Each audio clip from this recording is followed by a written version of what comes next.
Well, I want to give a little update, but before I forget, got a little bit of a kind of a profound realization last night. I have this knowledge of how capitalism really works, how society really works, and I understand, that's how I understand what's wrong and how to fix it.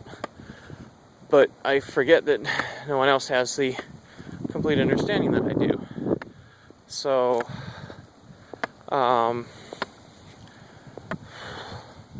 often forget that people don't know what I know, the basic information, so it's very difficult for me to convey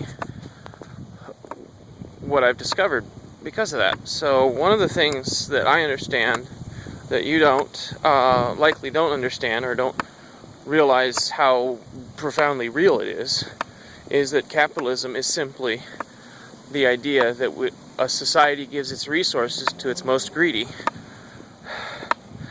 And, those resources don't just include land, which it originally almost exclusively included. We have now given all of our natural resources, including our atmosphere, to the most greedy to take care of.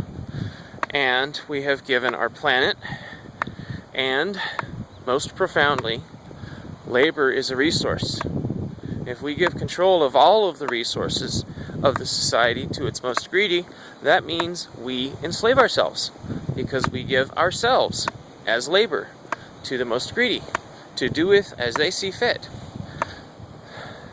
That, to me, is the absolute most profound thing about what's wrong with capitalism.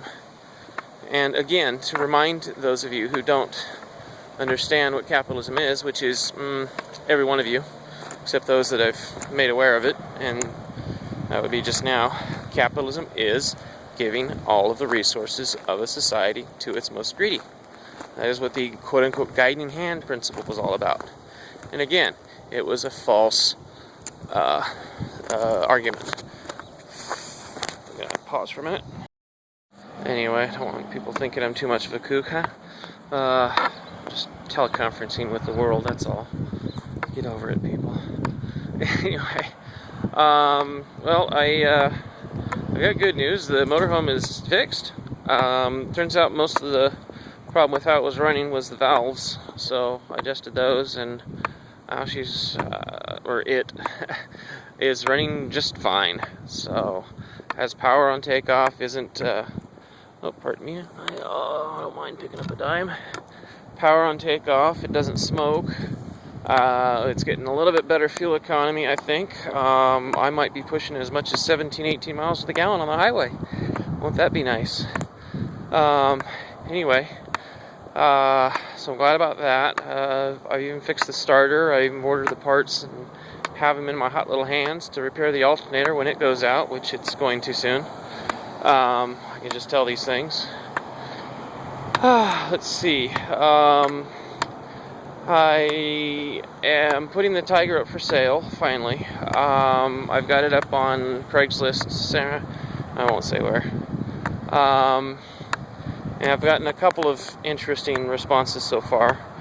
I've devised a method of placing ads like this on Craigslist that makes it so that I don't have to worry about the stalkers, because there are people stalking me, and they have done everything they can to try and make my life miserable and kill me, all because of what I say. I think that's really interesting that people would go out of their way to illegally libel, harass, and stalk me, including conspiracy against rights, just because of what I say in private. I mean, that's fucking pathetic. It doesn't fucking matter what I say. I have said it in private. It does not deserve being persecuted by fucking stalkers, who include now law enforcement. Fucking assholes. So anyway, yeah, that kind of shit pisses me off. And I think I've already explained that everyone around me is like, I feel like I'm a responsible parent, and you're all a bunch of brats, snot-nosed little brats. But you're snot-nosed little brats that have more power than I do. And you don't like me, so yeah. Anyway. It's a noisy update. I'm going to continue when it's quieter. Okay, it's a little quieter now. Anyway, so I'm heading back down to Northern California, excuse me. I got a doctor's appointment. Court is Friday, but I'm not going down there for that. I'm just going down to see the doctor, and I'm going to probably get my Mercedes detailed and take it out for a nice photo session and get it up on Craigslist and then probably eBay. Try and maximize my return on it. And then I should get my back pay soon. I've got notice that they're going to give me an update soon with how much and when. So I expect within 2 to 4 weeks I'll have my back pay. And I can't really buy a boat or do anything else until I have that. So anyway, I need to remember to get a hold of lawyers because I need to go ahead and go after the county of Humboldt for what they did to me. And I also need to remember to talk to my doctor about liver damage because I didn't realize that dehydration when you're in ketonic state causes liver damage. And that may very well be why I've been in so much pain and my vision's going and things like that since being in jail. It may very well be that my liver is failing and I'm dying. As I'm pardon the lighting, oh, there we go. Anyway, I don't mean to sound paranoid or whatever. Well, I am paranoid. I'm an American. About my health anyway, but I've felt like something's very wrong for over a year now, year and a half, and I don't know if it's cancer or what, but it's been feeling a lot worse since jail. Anyway, some of the things that I go through are I can't laugh because it's painful. I get this full, air in my chest. I get this painful fullness, or I don't know. It feels like a mass or something is just weighing on me and pushing on my diaphragm or something. God, I'm feeling it even now, walking up a hill. And my colon's so stopped up right now. I'm in pain from that. It's stopped up all the way to my appendix. I can actually palpitate it and feel it. But anyway, been making some progress on plans for my voyage. The boat I was looking at up in Canada isn't available. So I'm going to try for the one I saw elsewhere previously, which is still available, fortunately. So I think that will be the one I get, and it's perfect. It's steel or ferro cement. It's properly rigged. It's big. It's affordable.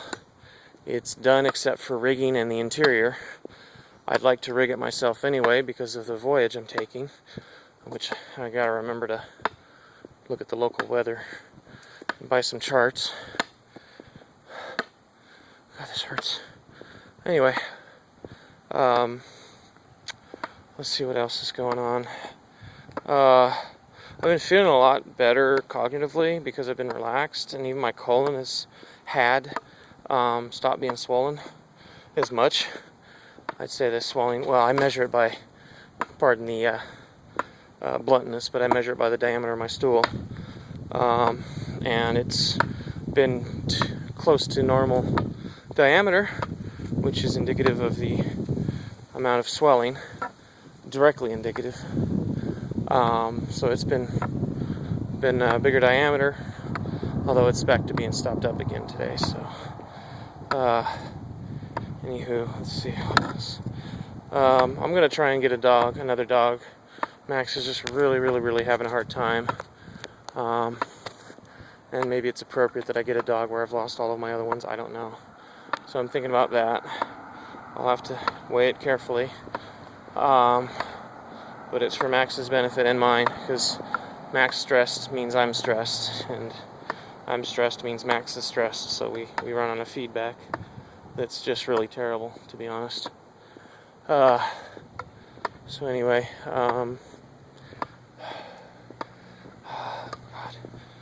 pain. Oh,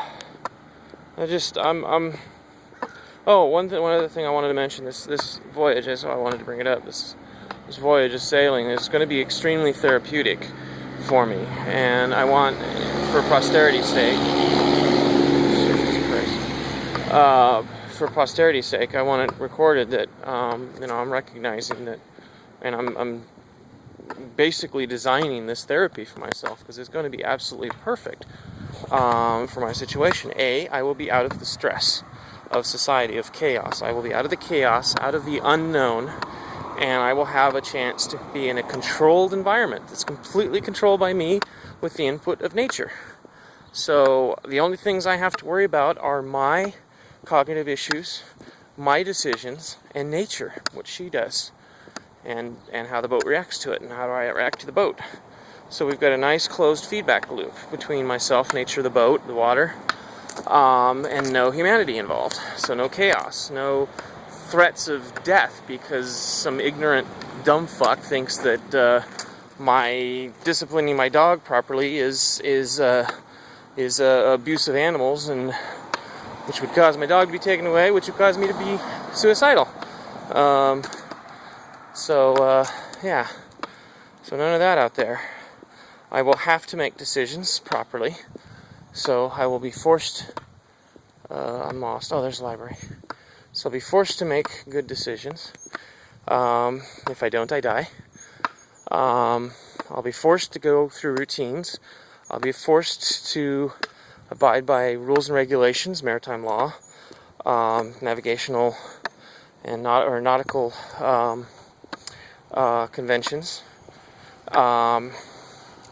And I will have to do well or I will die.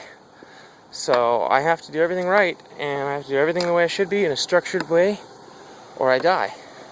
And I know that, and I don't want to. I have a lot of motivation to stay alive, mostly for your sake, but because I'd kind of like to actually enjoy life for once.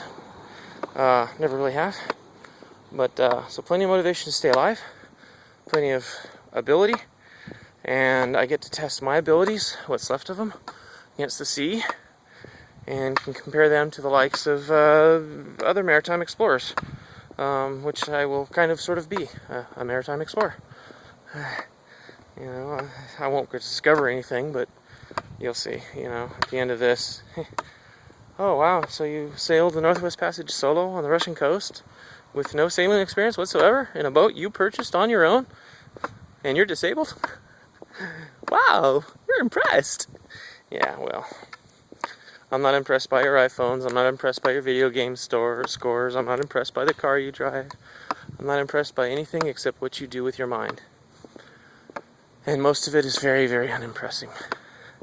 Anyway, I don't want to leave you on a bad note. I'm on my way to a social event. Church. Yes, it's church, Universalist Unitarian Church, where atheists are welcome. Oh God, except this really hurts. Yeah, you get to see me experiencing pain live. See, I can barely walk. Oh yeah, that's the sound of my cane in the background. Holy shit, this hurts. Anyway, I'm gonna let you go and suffer through this alone. Bye.